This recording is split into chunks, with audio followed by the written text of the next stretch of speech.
Voltamos com Sem Censura, hoje falando de literatura, de drogas e de economia. Suzana, você quer... não pedi seu endereço, porque existe.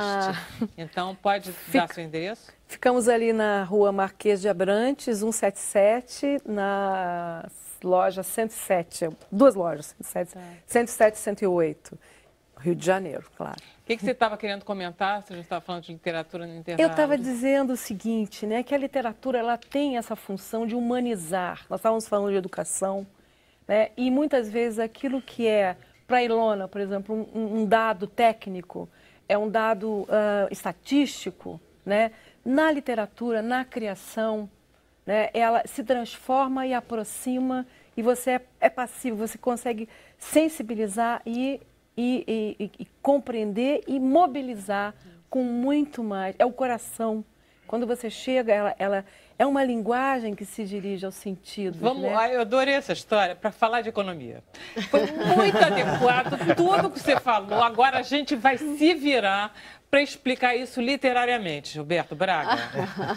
Você já está com o nome de novelista. Que eu fale de novela, não?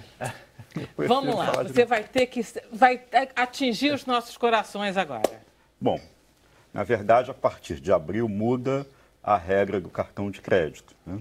Assunto completamente diferente. E tudo que você conhece até hoje vai mudar.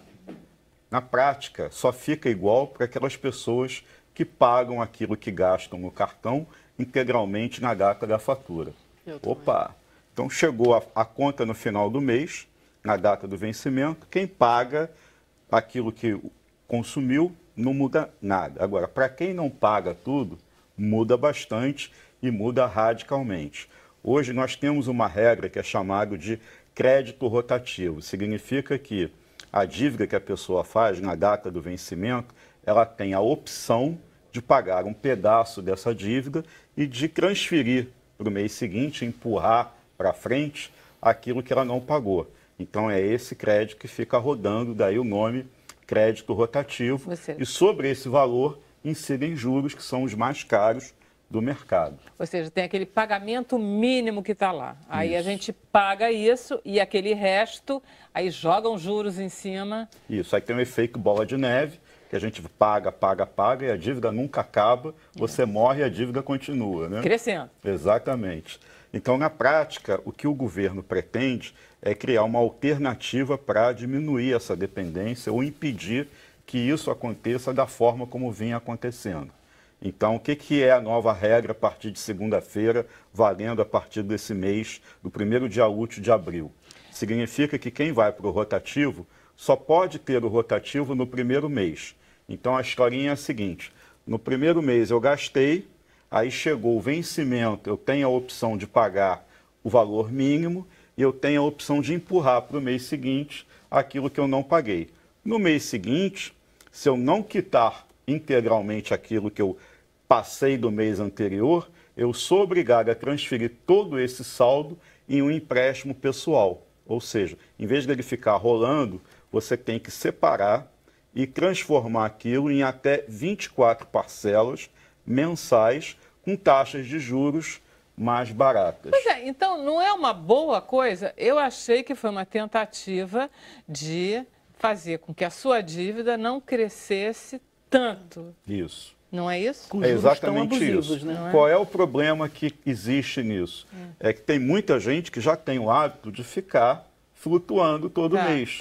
E essas pessoas, elas terão, nessa nova regra, a seguinte situação.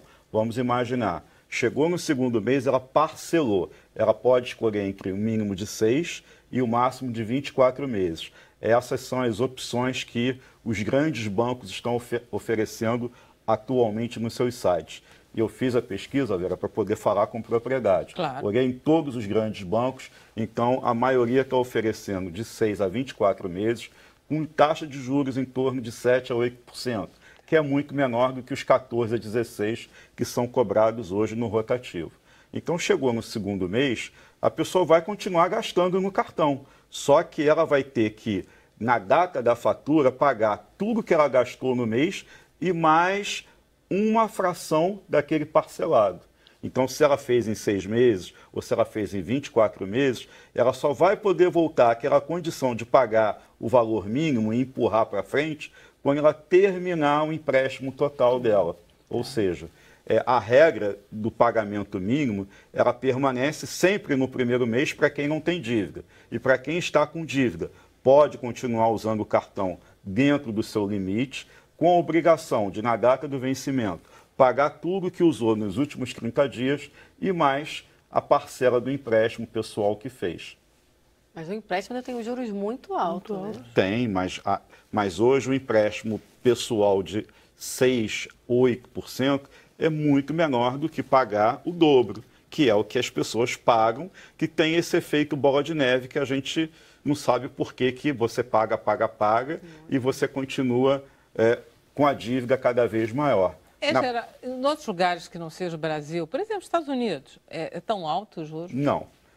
Evidentemente que são muito mais baixos, não existe nem comparação, praticamente não existe juros. Né? Então, se a gente pensar em termos de inflação, as taxas às vezes são até negativas, porque o governo quer que as pessoas comprem e gastem. Né? Aqui no Brasil nós temos uma situação diferente. Outra pergunta, é automático, à medida que eu não consigo mais financiar a minha dívida no cartão, porque acabou a minha chance, porque eu deixei no segundo mês, esse empréstimo que o banco vai me dar a juros mais baixos, ele é automático? Ele é automático. Eu vou ter que ir lá, pedir, negociar com coisa? Não. Ô Vera, tudo indica que virá uma fatura. E nessa fatura você vai escolher entre as opções, entre mínimo de 6 parcelas e máximo de 24, e você pode ali entrar no site e fazer a manifestação da sua decisão. É importante lembrar que hoje já existe até alguns cartões de crédito que já dão essa opção no extrato. Olha, você não quer transformar isso aqui no empréstimo?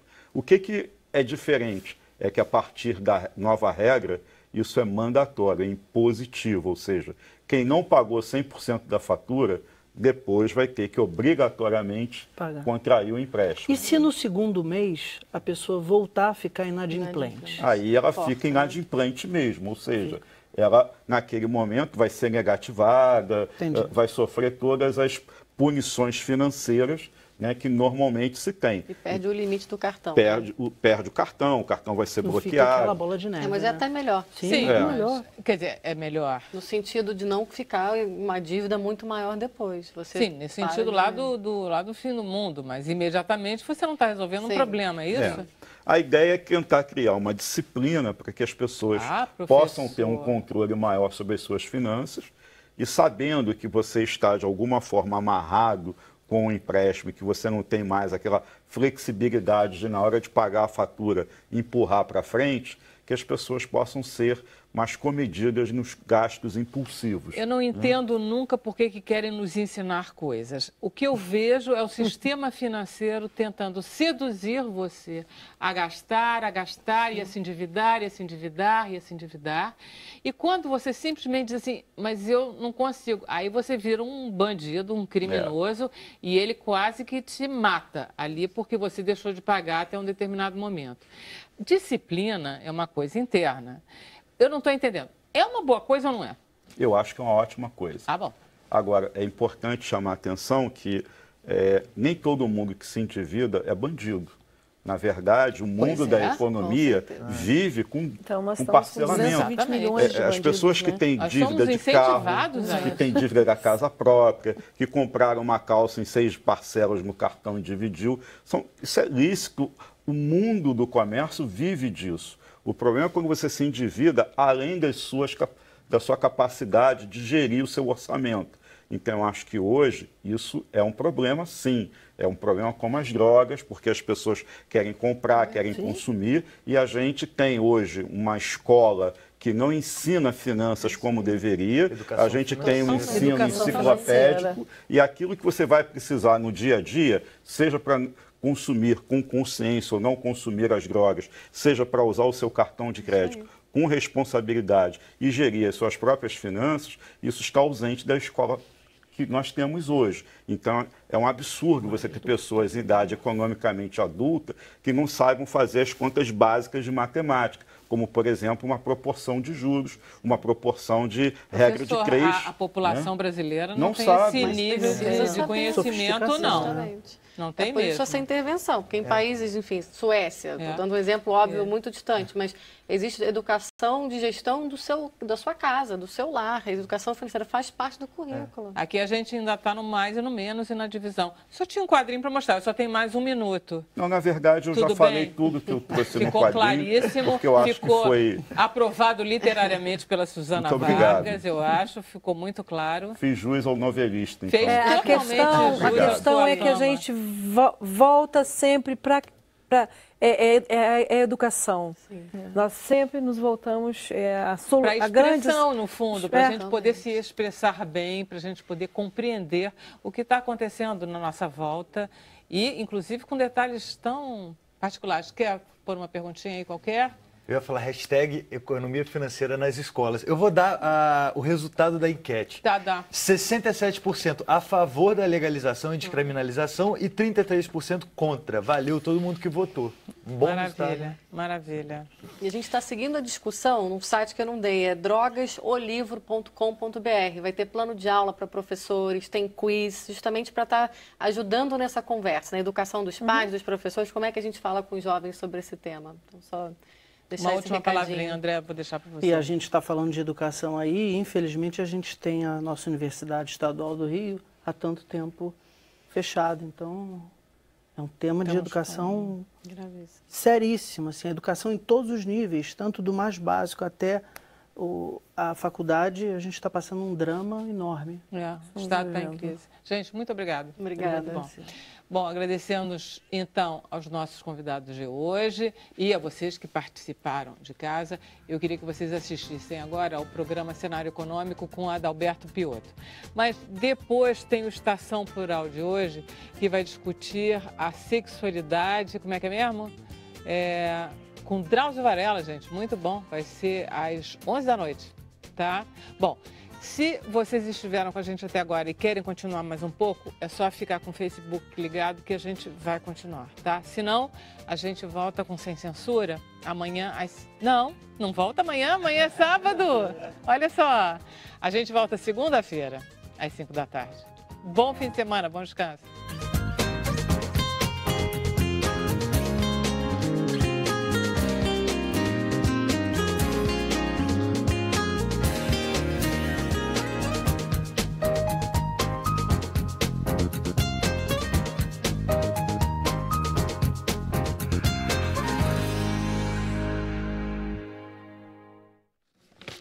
Bom, estamos agora já só no Facebook. E eu acabei de ler uma frase da Ilona que eu gosto muito. Deixa eu ler de novo. A guerra às drogas gera corrupção, sofrimento humano e alimenta um ciclo contínuo de violência em nome da meta inatingível de acabar com elas. Você acha que um dia a gente vai diminuir o consumo como a gente diminuiu do tabaco? Você falou sobre a campanha... Acho que a gente vai diminuir, mas não só do ponto de vista quantitativo, do ponto de vista qualitativo. O uso vai ser um uso mais saudável. Isso sim. E a gente vai conseguir isso como? Com educação. Com educação. Com a regulação, né? É básico. Outra, as equipes médicas estarem... seja no nível mais básico no posto de saúde, seja na mais alta complexidade. Isso que ele levantou é muito importante, que a gente falou muito de presídio, de juíza criminal, mas ele está falando de uma coisa de sociedade muito importante, que é a educação dos formadores. Os formadores. São multiplicadores. Exatamente. Agora, André, isso não tem um pouco uma certa marginalização dentro da própria medicina, porque a impressão que eu tenho é que a gente tem que formar primeiro pediatra, cardiologista, e a política antidrogas ou o tratamento da droga como doença passa à margem da formação tradicional. Olha, eu não vou nem medicina. dizer do ponto de vista de especialista em álcool e drogas. Uma coisa que eu escutei assim que eu me formei é: eu não estou acreditando que você acabou um curso de medicina para ser psiquiatra. Que desperdício. Então, assim, é uma distorção completa. Completa. Como se achasse que eu só atendo maluco. Eu atendo o sofrimento emocional das pessoas. As pessoas acham que doença mental é só maluco. Depressão, Todos nós bobagem. estamos sujeitos Mas a melhorou, doenças olha, mentais. a Senad da tem dado um medicina. apoio muito maior no sentido de capacitação de profissionais e talvez num futuro aí de uns 10 anos a gente tem na rede um desafio muito grande que a gente encontra é o seguinte, você não tem nos profissionais de saúde como carreira de Estado. Aí acontece o seguinte, você tem muitas, hoje em dia, OSs dominando aí os atendimentos de saúde, esses locais. Aí você faz um curso de capacitação, eu já fiz em Niterói, aqui no Rio, 200 pessoas. Metade disso, daqui a 6 meses, está fora. Porque você não tem um vínculo empregatício. E aí a gente entra em outra discussão, que é a terceirização. Como é que vai ficar isso? Isso tem que ser uma carreira de Estado, as pessoas precisam ser capacitadas anualmente. Os temas mais prevalentes é diabetes, é hipertensão, é problema de drogas. Isso a OMS já tem listado. Os profissionais da área da saúde têm que ser muito bem capacitados nessas doenças mais prevalentes, né? que causam maior impacto Mas, assim, social. Desculpa por ser leigo. O especialista em drogas, ele vai fazer residência em quê? Por exemplo, Por exemplo, tem especificamente que ser no meu psiquiatra, caso, tem que fazer a psiquiatria ou existe um outro campo? Porque Não, é eu, melhor como ele leigo, eu vejo assim, as pessoas querem ser dermatologista, cardiologista, querem ser as carreiras Gilberto, tradicionais depende do que tratam recorte. de doença e que Nós dois a droga é tratada como atuamos deformidade social, não no como mesmo doença. nicho, em recortes diferentes. O meu recorte é sobre a área da saúde. Como Então, tem assim, se doenças você perguntar, André, infecciosas, o que você fez de formação? Eu fiz curso de medicina, depois fiz uma residência médica em psiquiatria, depois fiz uma residência em psicoterapia para pessoas com problema com drogas. Esse foi o recorte que eu quis fazer, que é um recorte diferente da Ilona. Mas acabou que a gente afunilou, a gente parou muito próximo. E na carreira médica eu vejo muita gente que estuda doenças sexualmente transmissíveis, HIV, tuberculose, porque aí começa a pegar pacientes que também têm essa questão. Mas uma pergunta que eu tinha para você. Quando a gente vê a dependência, a gente chama, né, no termo técnico, tem geralmente uma comorbidade psiquiátrica. Quer dizer, essa pessoa está se automedicando, tem outro transtorno mental e ela está querendo, na verdade, aliviar o seu sofrimento. Claro. Então, acaba abusando, como poderia abusar de qualquer outra substância. Né? Isso é o mais comum, né? Isso é o mais comum, A presença né? da comorbidade Eu queria saber comum. se você está de acordo que isso é o mais comum. É o mais comum. Ansiedade, depressão, e aí a pessoa sabe muito bem o que ela precisa usar. É difícil você pensar uma pessoa muito deprimida usando maconha. Claro. Não é o Ela vai usar tipo de cocaína reação. direto, Ela vai usar cocaína, ela vai usar álcool. Então, ele sabe, entre aspas, se automedicar nesse sentido. O problema é que aquele efeito imediato que a droga vai proporcionar, aliviando o sofrimento, vai custar para ele muito. O preço é caro. O preço da abstinência e o preço de entrar num círculo vicioso. Vera, a Violeta Lírio, ela está querendo saber onde que uma pessoa viciada pode conseguir tratamento gratuito aqui no Rio de Janeiro. Olha, o tratamento quando a pessoa configura o quadro clínico de dependência química, aí a gente tem dispositivos que são os CAPS-ADs, que são centros de atenção psicossocial, que ainda estão muito aquém da necessidade. A gente tem portarias que prevêem para cada 200 mil habitantes, um CAPS-AD. E a gente tem 7, 8 no Rio de Janeiro. CAPS, então, C de Centro de Atenção Psicossocial, o SPO. Aí traço AD, que é quando é álcool e drogas. Quando não tem AD, por exemplo, uma pessoa com esquizofrenia, uma coisa assim, aí são tratamentos de alta complexidade na psiquiatria. Camila Ferreira, ela quer saber se as consequências da descriminalização são mais positivas ou negativas para a população de uma forma geral. Então, vou dar os exemplos que a gente tem muita informação, né? Tem 2 medos que a gente tem, um que consuma aumente e outro que as crianças acessem mais drogas. Então, nesses 30 países que a gente estudou, que já deram esse passo, e alguns nunca criminalizaram o consumo, inclusive vizinhos nossos, Isso não aconteceu. Então, não houve nenhuma explosão de consumo e, em geral, o que aconteceu, aí o caso de Portugal, inclusive no Colorado, que já foi até para regulação, o consumo entre jovens diminuiu. E numa política moderna é isso que a gente quer, tirar o acesso das pessoas mais jovens e informar as pessoas que têm capacidade de tomar escolhas que façam sem abusar, né? E, em paralelo, você consegue focar melhor o trabalho da polícia em crimes violentos, tira desses crimes pequenos, você melhora aí a informação, então melhora também as políticas públicas e você consegue, em muitos lugares, quando tem uso de drogas pesadas, também separar muito o consumidor do traficante. Então você consegue evitar pequenos crimes, você abre uma porta, na verdade, para uma série de outros passos mais saudáveis e mais E dá, Ilona, para você descriminalizar o usuário e não tocar na produção, não tocar no tráfico? Eu diria assim, é um primeiro passo. E por que é importante? Porque você vai tirar o foco de uma coisa que de fato deveria estar na saúde e não está. Então vai dar luz, você vai receber mais informação. E a partir daí, se você me perguntar o que vai acontecer, eu creio que a gente tem 3 políticas públicas que tem que mudar já, que é a questão de tirar o usuário da esfera criminal. O segundo é a gente conseguir oferecer penas alternativas para as pessoas desse baixo escalão da cadeia produtiva. As mães, a Irina, porque a gente fica botando na cadeia, piorando a vida de todo mundo, inclusive a nossa. E o terceiro, que o Brasil também já deu alguns passos, é a questão da regulamentação da maconha medicinal. Essas 3 questões estão postas no debate. Se elas andam, elas abrem de fato, vamos dizer, uma série de possibilidades para a gente pensar, bom, e a regulação? Dá para pensar em regulação de maconha no Brasil? Como seria? Qual é o modelo? Mas eu diria que essas 3 informações aqui vão nos ajudar nessa 4ª discussão, que é inevitável ter. Se eu olhar o futuro, eu acho que isso, honestamente, é o caminho. Mas a gente vai ter que passar ainda por alguns passos antes disso.